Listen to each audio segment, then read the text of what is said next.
Bravo, bravo. What a delightful display of magic. My court and I are always thrilled when you come to town, mage. As king, I give you my thanks for entertaining us. As much as I would love a repeat performance, I am afraid my court has other things that must be attended to. There is one matter I would like to discuss with you. With your magical expertise, I thought that perhaps you could advise me on the kingdom's recent lightning mite infestation. In the interest of not holding up the court any longer, I will discuss it with you on the way out, while they proceed with matters. Alright, carry on. So these lightning mites have started breeding uncontrollably. Do you know anything about their mating habits? I wonder if... Are we being watched? Good. Now, come on. We'll head over to my chambers. I made sure the guards aren't patrolling heavily along the way. Come on.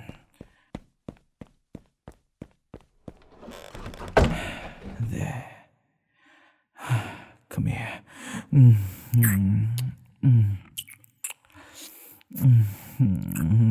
It's been so long since you came through. If I didn't know any better, I'd say you were avoiding me. I'm kidding. I know you're crazy for me. I mean, who could blame you, right? I might be a bit older than you, but I am royalty. How could a darling little mage such as yourself resist an eligible king? So cheeky. All right, I suppose that's enough fooling around. We better... Hey, that's just not fair. Oh, I'd love to enjoy your company, but that cursed lawmaster is starting to get suspicious, I think. Oh, relax. Without solid evidence, there's nothing they could do. And we're not about to be outsmarted by that ancient fossil anytime soon. You become my lawmaster by being obsessed with how things we've done in the old days, not by being clever. Alright, well, I'm afraid we're going to have to wait a little while longer before we can be together. Well, in public anyway. I know, every day we're apart just burns me up, trust me.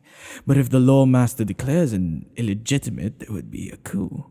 Lawmaster is only a ceremonial role, but people trust them to maintain tradition. And being in a relationship with a commoner, that would definitely be against tradition. Thank heavens I'm not already married, or things would be simply impossible to fix. There are still times I just want to banish her. But of course, it's not really about the lawmaster. It's those insurgents who wants to dethrone me. The lawmaster is just easy to bribe. If we get rid of her, they might actually replace her with somebody that's a bit more competent. And that's the part that's giving me trouble. God, I think they'd be nearly as hard to find as they are, given how easily I found out they were working with the lawmaster. I suppose in the end, that was due to her blundering, not the insurgents. But don't worry, I will root them out. Once that's finished, I will be able to make knowledge of our love public. Not that half the royal court doesn't already suspect us, but they can gossip all they like. It makes no difference. Anyway, for now we'll have to maintain secrecy. It is a little fun though.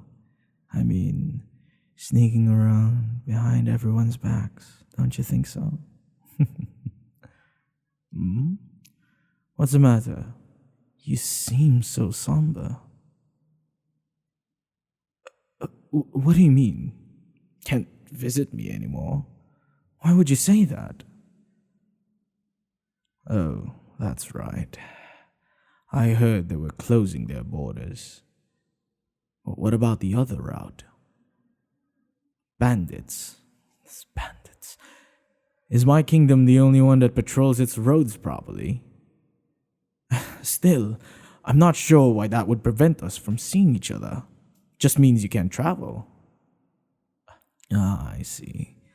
You can't be a traveling mage if you can't travel. And if you get a different job, you lose your excuse to visit the castle. Well, that's not a problem. In fact, it might be an opportunity.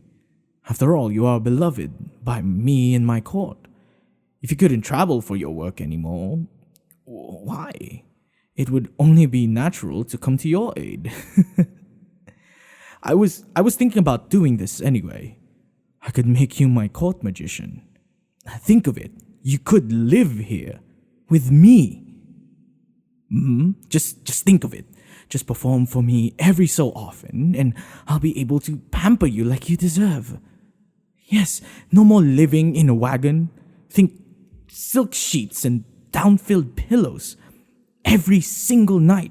Why, I might even get you some of your own. Though I doubt you'll get much use of them. Oh, look at you blush. I can't wait to see more of that flustered face. I just... Oh, don't worry. Like I said, it's a completely normal thing. I mean, you are a bit young for a court magician, but everyone knows you already, so it won't seem that strange. We haven't had one in such a long time. Oh, God. Not since the incident with the toads. I feel like you should be more excited, love. Don't you want to spend more time with me? The risk? Oh, you worrywart. We'll be fine. I already told you. Don't let paranoia keep you from being happy. Oh, darling, shush, shush, shh. Not one more word. Push away those thoughts. Listen, first of all, it might not actually be the end of the world if the lawmaster found out. Well, there is a certain someone who owes me. I could call in a favor. They could cover up the whole thing. But, well, that would be a really, really big favor, and I'd much rather save it for something else. So it's not as though you could ever be responsible for me losing the throne. I can take care of it if I need to. But, I would give it all up for you. I mean, if I needed to. Listen. You mean everything to me. Do you remember when we met? I just rejected my final marriage candidate. For years I was presented with vain, selfish, awful people who were only considered eligible for me because they had royal blood. And on that day, the last possible option came before me, and I said no. They disgusted me, them and all the others. Everyone was in a panic. They urged me, begged me to reconsider so I could have an heir. I sent them all away and called for anybody who could distract me from my frustrations. I was told there was a young traveling mage in town. I agreed without thought. I didn't really care, and at the time. I'm ashamed to say that I don't remember much of your performance.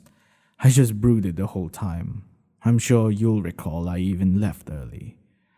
I was just pacing around the castle. Forgive me. But after you finished, you came and checked on me.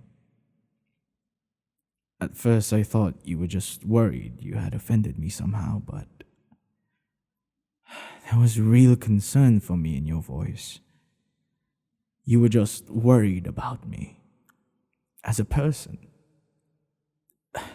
Never in my life Has someone treated me that way?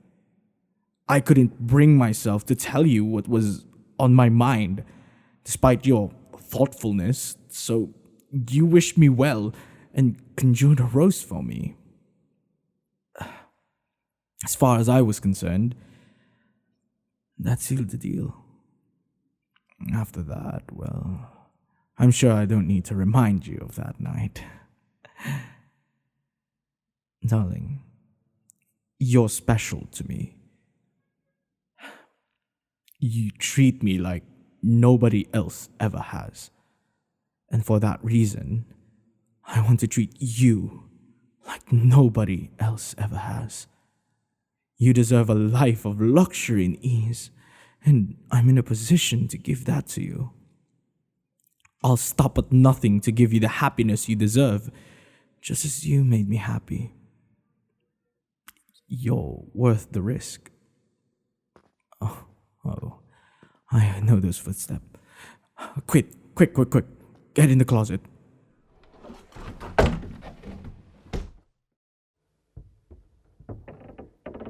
Your Highness, there you are. Why are you in your chambers? I thought you would be back in the throne room by now. Lawmaster. My apologies for not returning. I was feeling faint. I see. And, what happened to the mage? Did they leave? Yes, the mage left.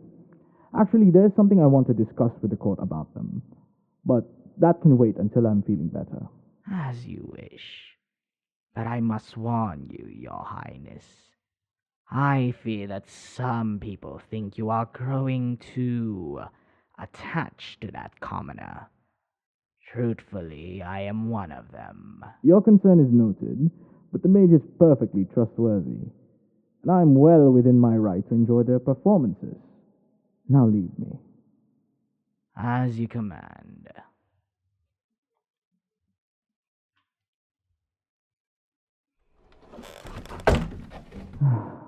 All right. You can come out now. I suppose you'd better go, but you'll be back soon. I'll send my servant to meet you at the Sleeping Ogre Inn. They'll provide you with a room there until I can arrange for you to move into the castle. But before you go, just one more kiss.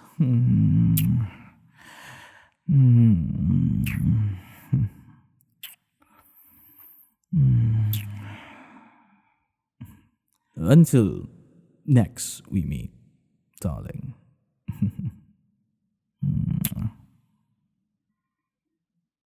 For a couple grams, and you don't wanna go outside tonight. 'Cause in a pipe, she'll fly to the motherland, or sell love to another man.